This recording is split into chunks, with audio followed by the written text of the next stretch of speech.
Welcome back to Hannity. So earlier today at the UN, the Egyptian president, well, he addressed the United Nations. Yesterday, I sat down with President El-Sisi to talk about how his country is helping to fight radical Islamic terrorism and much more. I think you'll find this interesting. Watch this.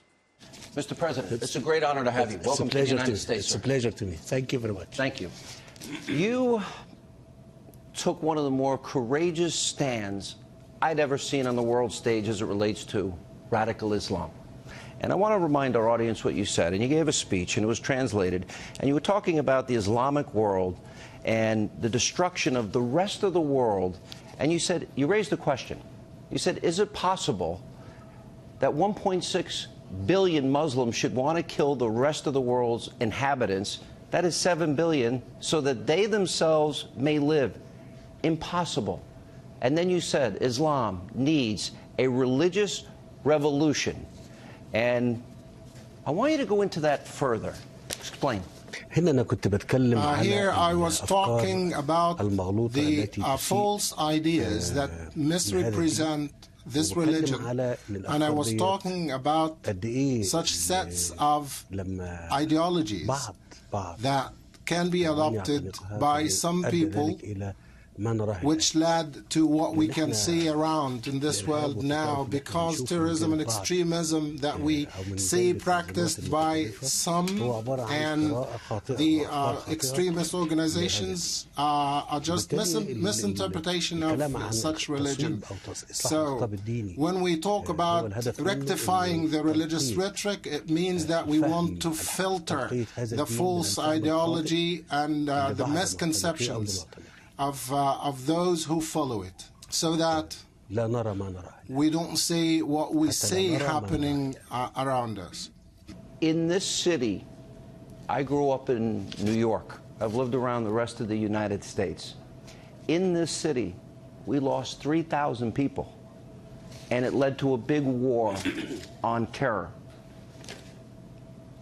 Does the world, the people of this world, need to unite against modern-day evil? That is radical Islam. Would you like to see that? The extremist ideology is not the only thing. It's the extremist ideology, extremist organizations as well. We need to confront those in the Arab Islamic worlds and the whole world community, and we all need to stand firm with a comprehensive strategy against these, and it's not confined to military and security.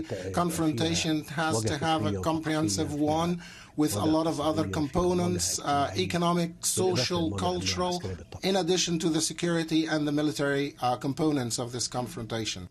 When you indoctrinate children into believing they are doing the work of a creator, of Allah, whatever the religion, into believing that when they kill innocent men, women, and children, how is it possible unless you get to the root cause of it?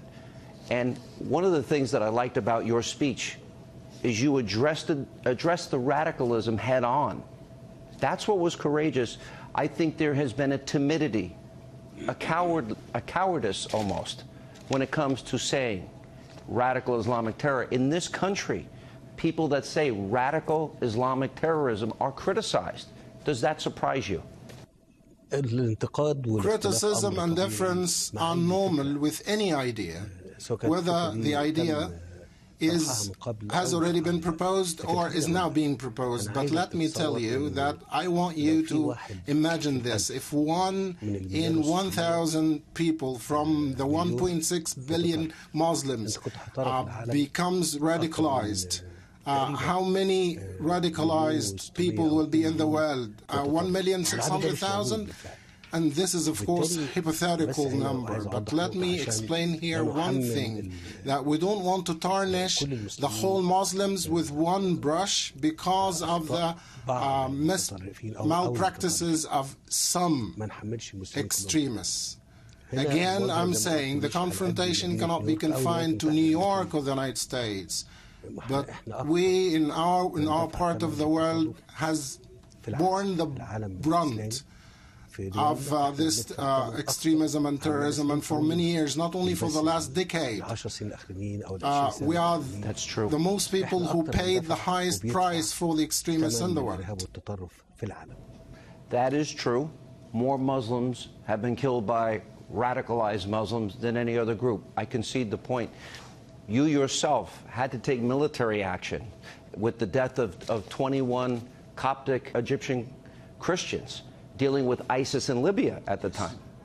And you took strong military steps. So it would be good, in my view, if the world would recognize the radicalism and confront it. Fair? صحيح. Absolutely. I want to say that this was the first time when we deployed our troops outside the territory of Egypt to attack these elements when that slaughter took place. In Egypt, as a responsible leadership for the whole nation, couldn't just sleep at night or miss that night without retaliating. You took it a step further. Your country, for example, recognizes that the Muslim Brotherhood, you've designated it, I agree with you, as a terrorist organization. You have asked the United States to similarly designate this a terror organization. But there's been resistance in the United States, like there was resistance to identifying radical Islamists. Why do you think there's this resistance to just identify those people that would commit evil in our time against innocent men, women, and children? The United States is a great country, and it's the superpower in the world. It has different shades of ideologies, and the United States has its own perspectives that we respect and admire. Maybe it takes more time on the part of the United States until they recognize that the extremist organizations have a bad impact, not only in the United States, but on the whole world. And the United States is responsible not only for the safety and well-being of Americans, but of the whole world. And I'm asking the people to ponder at the extremism and its ideology and stand unified as one front, whatever the names are: Boko Haram, Daesh, Ansar Bait al-Maqdis, Boko Haram. These are different names of the same entity.